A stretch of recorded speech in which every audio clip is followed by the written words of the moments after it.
Bueno, seguimos, recién estábamos viendo las palabras de Chávez y Carlos, lo primero que quería preguntarte tiene que ver con la posición de Chávez, también de Fidel, digo porque buena parte de la izquierda tiene una posición bastante dura respecto de Gaddafi y, digamos, también Chávez parece haber cambiado un poco la posición de un apoyo inicial más abierto a Gaddafi y ahora, digamos, ya planteando más la cuestión de los matices y, por supuesto, haciendo eje, como creemos siempre que hay que hacer, alrededor de la intervención yanqui, bueno, de la intervención, digamos, de las potencias occidentales.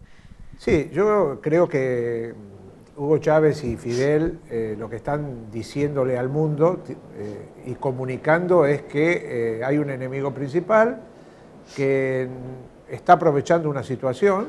Yo creo que Gaddafi lamentablemente les ha dado la gran excusa para esta intervención.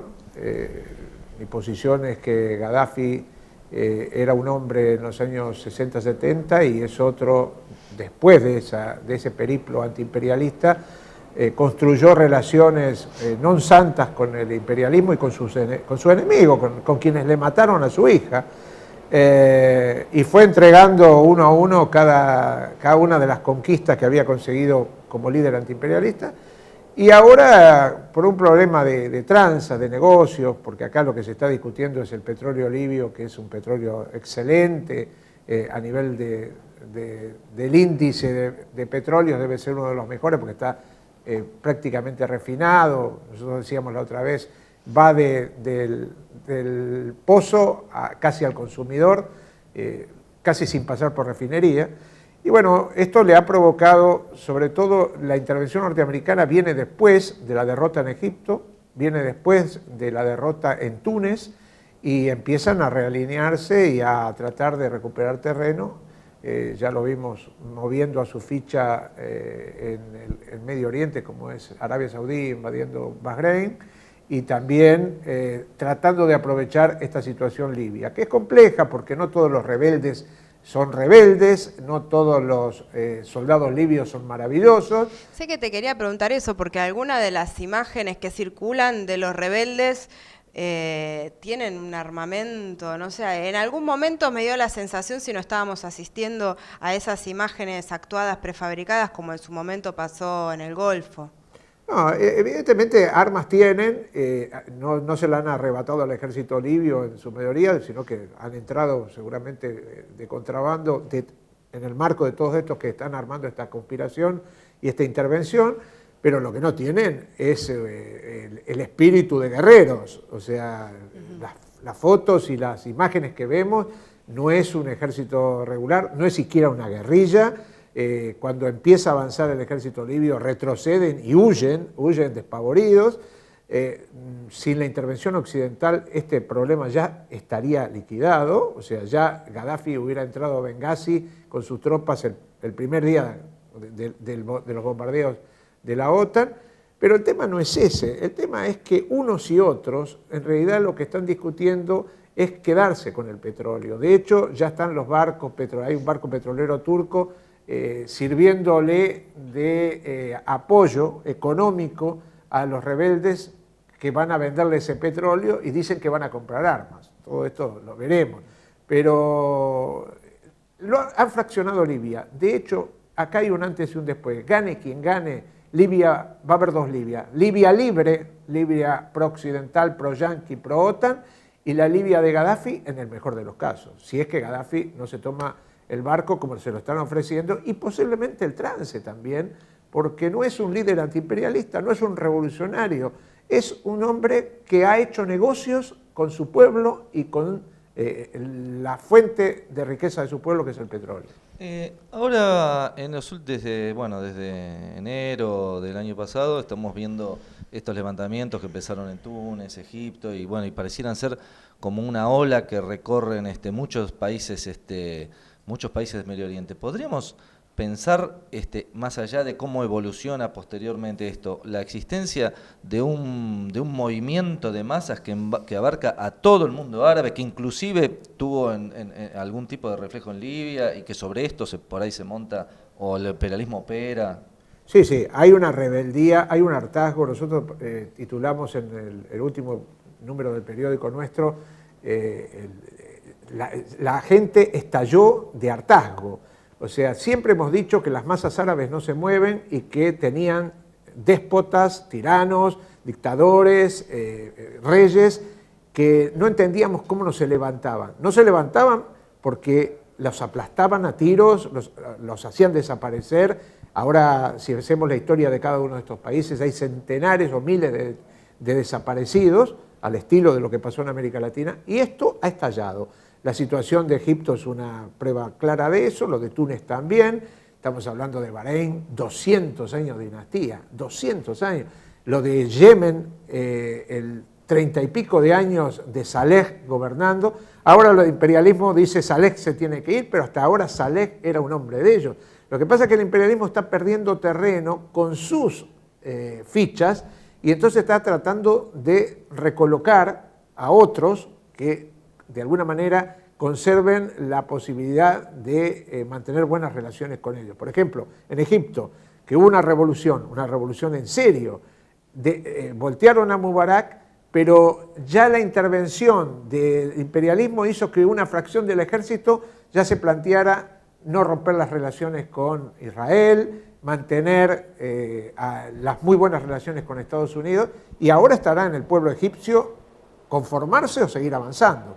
En Túnez se ha avanzado mucho más, en Yemen yo creo que se va a avanzar mucho más porque hay organizaciones de izquierda, porque hay organizaciones revolucionarias, porque hay trabajadores. La Confederación de Trabajadores de Túnez o la Confederación de Trabajadores de Yemen son un poder y un poder popular importante que va a permitir que esto no termine en que el imperialismo se quede finalmente colocando a un sucesor que siga respondiéndole a sus mandatos. O que evolucione como la situación de Libia. Si Exacto. había descontento, no hay ningún tipo de organización y avanza en un sentido en el cual el imperialismo puede operar sin nada.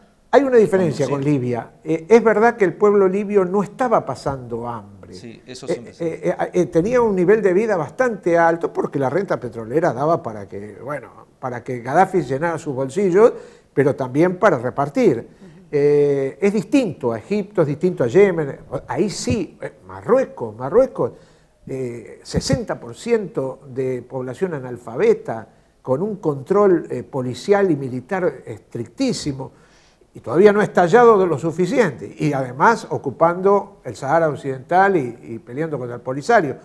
Hay todavía partes que no hemos visto y seguramente vamos a ver de este damero que está explotando porque hay razones de peso. La gente se muere de hambre, se muere de bronca de que lo exploten y además que los maltraten como los maltratan esos regímenes. Ahora, nosotros vemos el escenario geopolítico en Medio Oriente y vemos determinados, ya menores que hace 10 o 20 años, pero una cantidad de países o movimientos que cumplen un rol antiimperialista, como en el Líbano está el Hezbollah. Pero el caso de Siria, te quería preguntar, que ahora se está propagandizando de que hay un descontento cuando Siria es un actor en este momento, por lo menos en apariencia, un actor que sirve de contrapeso a la política sionista y al imperialista. Sí, Siria es otra excepción allí. Si bien la Siria del padre del actual presidente era una Siria muy parecido al Líbano, a Egipto, muy parecido al régimen que hizo Mubarak. Sí, intervino en la Primera Guerra del Golfo a favor de los Estados Unidos. A favor de los aliados. Y masacró como 400, 500 manifestantes que salieron a pedir apoyo a Irak. Exactamente. Eso recordamos. Y hizo desaparecer en una localidad que se llama Hamas, en Siria, a miles de personas que estaban vinculadas a la hermandad musulmana de Egipto. O sea, tiene muchas deudas que pagar, pero el hijo flexibilizó la política, hizo unas relaciones, está haciendo unas relaciones exteriores mucho más abiertas, América Latina, Venezuela, incluso muy buena relación con el mundo árabe rebelde, pero a la vez todavía tiene una cerrazón. Hay un plan, Siria vive en un plan de emergencia hace prácticamente 30 años. Entonces, la gente también pide que se abran más las alamedas, para decirlo en términos chilenos. Y todo lo que está ocurriendo en el resto de Medio Oriente induce a que las masas se levanten también en Siria. Lo que pasa es que ahí sí hay una intervención muy abierta desde que comenzó estos incidentes que costaron la vida a varias personas en la parte donde está la población kurda en Siria. Allí se ha descubierto de que hay espías israelíes, de que cuando se planteó el Día de la Ira, vino toda la campaña de Facebook y de mails venía desde la Universidad de Tel Aviv. O sea, hay una intervención sionista para terminar con Siria y hay una intervención norteamericana. Pero a la vez atenti, hay que estar... yo si me llamara Bayer, estaría pensando en este momento, ¿hay razones para que esta población se rebele? Sí, hay razones. ¿Flexibilizo? Flexibilizo. Porque de lo contrario, el aluvión lo puede voltear también. No se salva el gobierno sirio solamente haciendo pequeñas concesiones. Te quería hacer una pregunta, pues si se desplazó, como vos decías al principio, la posición de Gaddafi respecto de los años 60 y 70 a la actualidad, ¿cuáles fueron las razones en este contexto que vos estás narrando que hicieron que dejara de ser confiable para Occidente? Yo creo que las razones es que él estaba planteándole a las compañías petroleras occidentales conseguir rebajarles el porcentaje que les estaba entregando y con la excusa de dárselos y meterlo en obras sociales y todo. Él se había planteado hace un par de años generar toda una política de reparto social recortando las ganancias que estaban llevando las petroleras. A partir de ese momento hubo entrevistas en Italia, hubo entrevistas en Francia y con gente de las petroleras norteamericanas y dicen que Gaddafi pateó el tablero porque las compañías lo amenazaron con retirarse. Y a partir de ahí hubo un tembladeral y evidentemente a los pocos días de empezar lo de Egipto ya empezó a trabajarse en toda la zona de Benghazi, que es una zona que generalmente Gaddafi tuvo mucha oposición, también por barbaridades que hizo Gaddafi, porque Gaddafi el año pasado hizo ejecutar en las cárceles de Trípoli y de Benghazi casi a 1.500 presos políticos. Entonces había razones, esas razones se utilizaron y ahí el imperialismo empezó a cicatear porque dijo, ¿nos querés recortar? Nos vamos a quedar con todo. Y es lo que de alguna manera ya están haciendo, porque desde allí ya se está exportando petróleo que va en el marco de no lo que controla Gaddafi, sino lo que controlan los llamados rebeldes.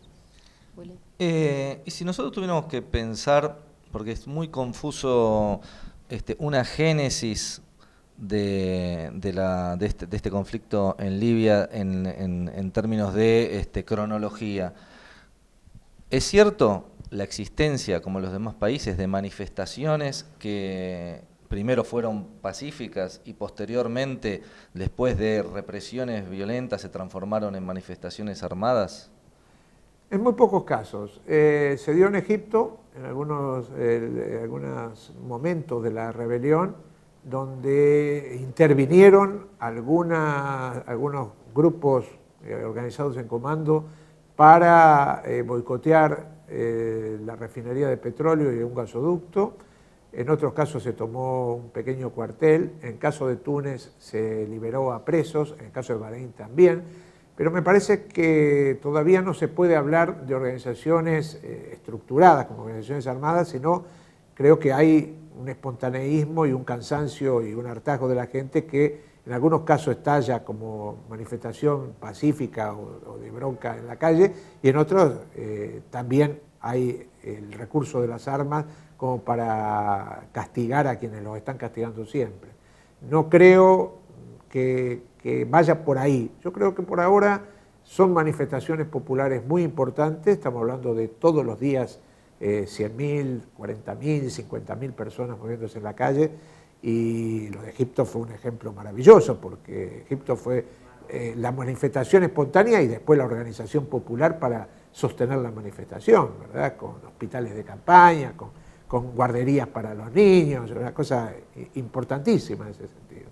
Yo creo que por ahora son manifestaciones populares importantes de rebeldía que preanuncian revoluciones que preanuncian revoluciones y que el imperialismo se ha dado cuenta y va a tratar de coartarlas. Bueno, vamos quedando acá, ¿no? Vamos Da para quedarse conversando más largamente sobre este tema, pero bueno, vamos a seguir nosotros con la programación del día de hoy. Te agradecemos, Carlos Aznares, que hayas estado acá.